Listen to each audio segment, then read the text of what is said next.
In this video, I'm going to show you how to remove and replace a battery in a Toyota Corolla with a 1.8. It's located in the engine compartment.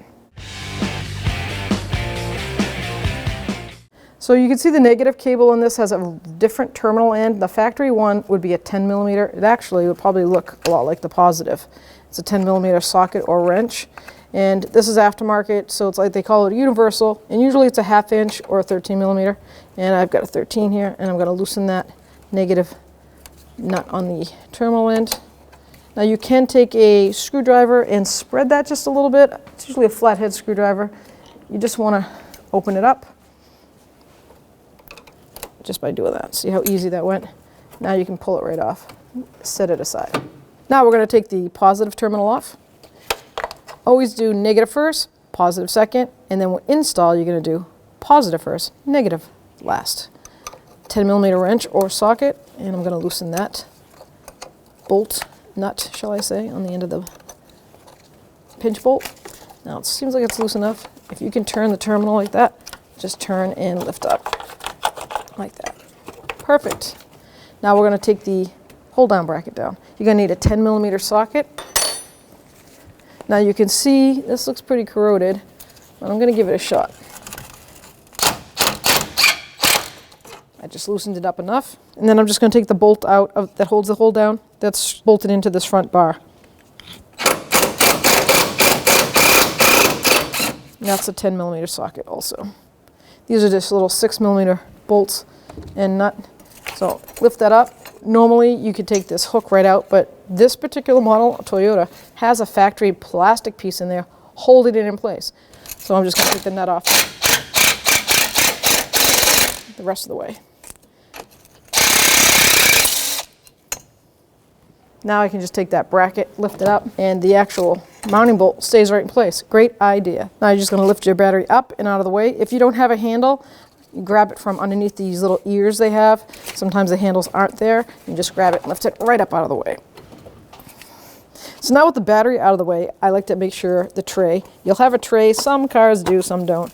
I like to take it out and clean it. Any corrosion on there, sometimes you'll have battery corrosion. This is just dirt. I'm just going to take it aside and clean it.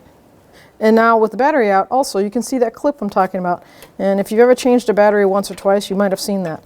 This is really, it's kind of an awesome idea. They are not usual in cars. It's not a very usual thing. So let's put the tray back that I got all the dirt out. It has a little line pin. It lines up right here. You got a pin right there in the hole. Line it up. Holds down in place. Now with the battery out is when I like to clean my terminal ends. It's just easier without the battery right there.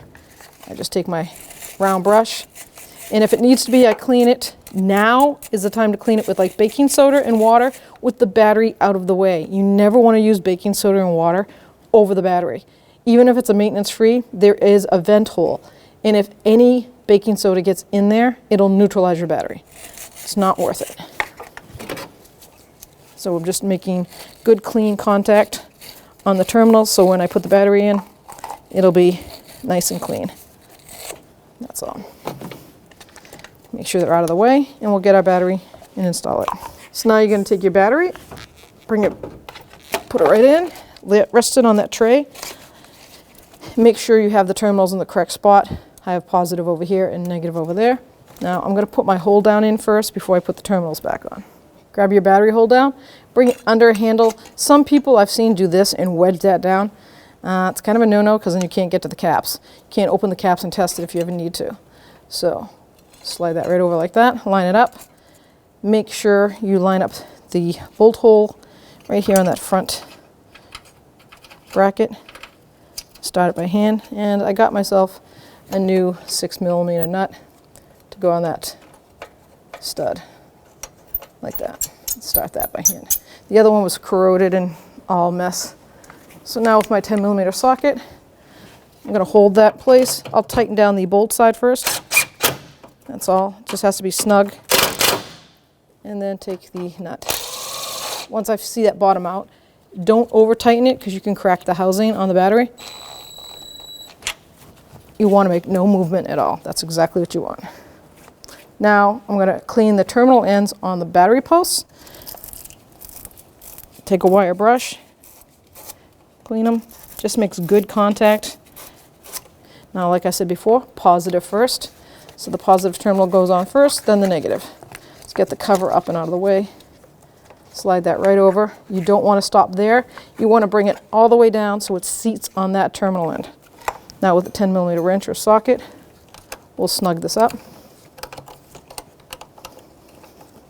Now when it comes to tightening battery posts, especially top posts, see it stops right there? You're not done. Hold that terminal because you don't want to snap the lead. You don't want to just make that flex. See how it flexes? So push down on the opposite end and give it a good quarter turn. No movement. Perfect. Put your safety cap on, and now we'll do the negative last. Slide that over. I like to move it all the way down so you've got a bit of the lead stud sticking up. And this is now a 13 or a half inch because someone changed it to a universal end. Like I said, factory would be a 10mm wrench or socket. I'm going to do the same thing on this side. Bottom it out. Then I'm going to hold it down here and snug it up. Good to go. When only the best will do, demand TRQ. The only company that lets you view before you do. TRQ is committed to offering the highest quality aftermarket auto parts that are engineered for peace of mind. Thanks for using and viewing with TRQ.